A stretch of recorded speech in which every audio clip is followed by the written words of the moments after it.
Let's talk about corruption. It's this ancient problem that just seems to hang around, weakening democracies, killing economic growth, and just totally eroding public trust. For decades, the fight against it has felt, well, like a massive uphill battle. But what if one of our most powerful modern tools, digital technology, could actually change the game? In this explainer, we're going to dig into the research and see how code, data, and just being connected are being used to bring some serious transparency and accountability to governments all over the world. We're going to look at the staggering cost of the problem, the tech being used to fix it, and ask the big question: can code really win this fight? Okay, so first things first, to even begin to understand the solution, we've got to get our heads around the sheer scale of the problem. And I'm not talking about small amounts of money changing hands here. We're talking about a global crisis with a truly colossal price tag. So what's the estimated global cost of corruption? $1 trillion every single year. I mean, just to put that into perspective, that's more than the entire economy of a lot of developed countries. This is money that should be building schools, funding hospitals, and paving roads. But instead, it's just getting siphoned off, weakening the very fabric of our public services. It's staggering. Now, what's really fascinating, and frankly unfair, is how unevenly this whole burden is spread out. Check this out. According to World Bank data, in high-income countries, maybe 10% of businesses say they're expected to give a little gift to get a government contract. But look what happens in low and lower middle-income countries. That number just skyrockets to over 30%. That's not just a hurdle, it's a massive systemic barrier to fair competition and development, right where it's needed the most. So you're faced with this massive, deeply entrenched problem. Where do you even start? Well, for a growing number of governments and institutions, the answer lies in this idea called e-governance.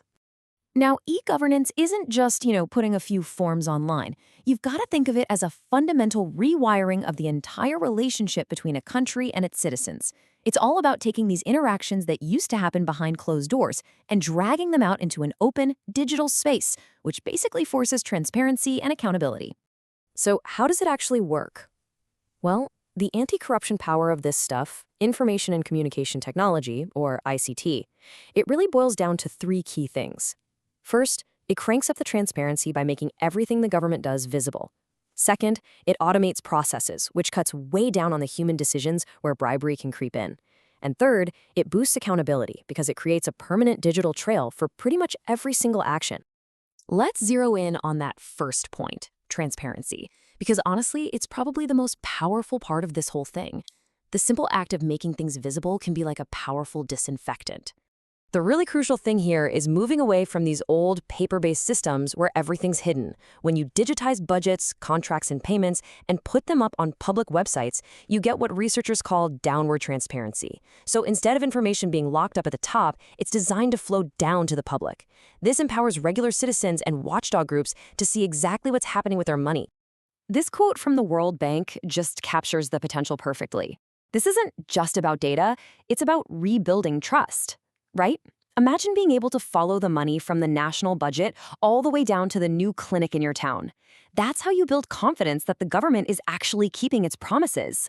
Okay, so this all sounds great in theory, but does it actually work in the real world? Well, the evidence is maybe clearest when we look at one of the most successful uses of e-governance, digitizing public procurement, how the government buys stuff. And the data here is just wow, it's so compelling. When governments move their purchasing online and make the bidding process totally open and transparent, prices just fall. I mean, look at these examples. Bangladesh saw a 7% drop in prices, South Korea 12.5%, and Brazil a massive 25% reduction. That's real money saved that can be put right back into public services. In this slide, this just brilliantly illustrates the return on investment. For a typical lower middle-income country, it might cost about $19 million to set up and run an e-procurement system over 12 years. Okay, but the benefit from those savings alone, nearly $6 billion. Think about that for a second. For every single dollar spent on the system, the country gets back over $300 in savings. That is an absolutely unbelievable return. But the benefits don't stop there. They create this powerful ripple effect. When the whole system is open and online, you get more companies bidding on contracts, especially smaller businesses, which fuels competition. This doesn't just lower prices, it speeds the whole process up. In South Korea, for example, the time it took to choose a bid dropped from 30 hours to just 2. And ultimately, it leads to better quality stuff. like in India, where switching to e-procurement was linked to a 12% increase in the quality of new roads. And hey, this principle isn't just limited to government shopping. We see it everywhere. Studies show that electronic tax filing systems slashed tax evasion. In Tanzania, they started using mobile payments for water bills, and that cut down on the kind of low-level, petty corruption that citizens have to deal with every day. The core idea is always the same: digitize it, automate it, and make it transparent. So with all this evidence, you've got to be wondering, why isn't this the global standard already? Well, as powerful as technology is, it's not a magic bullet. Trying to implement these systems in the real world comes with some very, very real challenges. This is the real question, isn't it? If the benefits are so obvious, what's holding everything back? Well, it turns out the obstacles are less about the technology itself and a lot more about the human and political systems it has to operate in. And yeah, the hurdles are pretty significant, and they're mostly human. First off, you get political resistance from powerful people who are doing just fine, thank you very much, with the old opaque system. Second, the tech itself can actually create new problems like giant centralized databases that can be hacked. Then you've got the digital divide. If people don't have internet access, these amazing tools are basically useless to them.